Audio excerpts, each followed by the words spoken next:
What's up, guys? Brandon with Strict Vision Athletics. Okay, so we got our newest collaboration here. This is the Kabuki Strength Trap Bar 2.0. Some important key differences between this and version 1 that I want to talk about.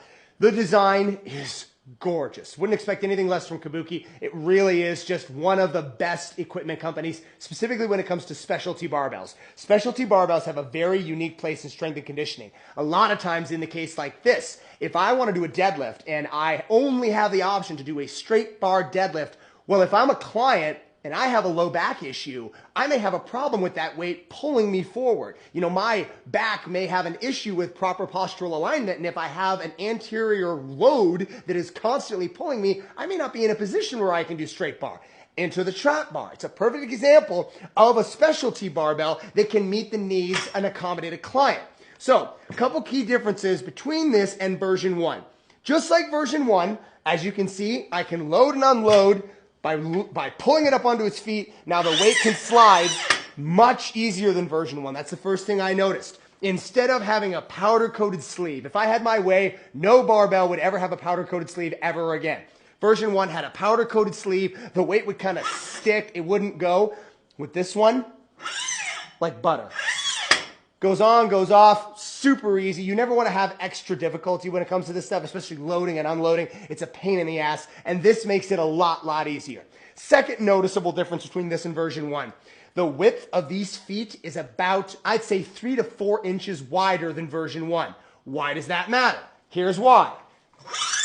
If I take this plate off, this bar still stays level. It's not tipping. Version 1, this would load on one side. So the feet on version 1 were a little bit narrower. And what they obviously realized in the design process of version 1 from version 2 is that we can't have that. We can't have it to where if I take both plates, put it on one side, and then it tips over, well, all of a sudden now this is not as convenient a loading mechanism as we once thought. Now with the feet wider, a little bit thicker, that doesn't happen.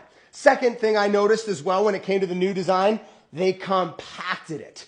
I think version 1, while it had narrower feet, probably stuck out another 3 inches on each side. So that extra size may not seem like a big deal, but if you are loading and unloading this out of a storage rack like I am, that big space, that big footprint can hit things, it can clang into stuff. This is just much more manageable. It's much closer to a normal hex bar. A hex bar in the gym is not a massive barbell length barbell. It's just not.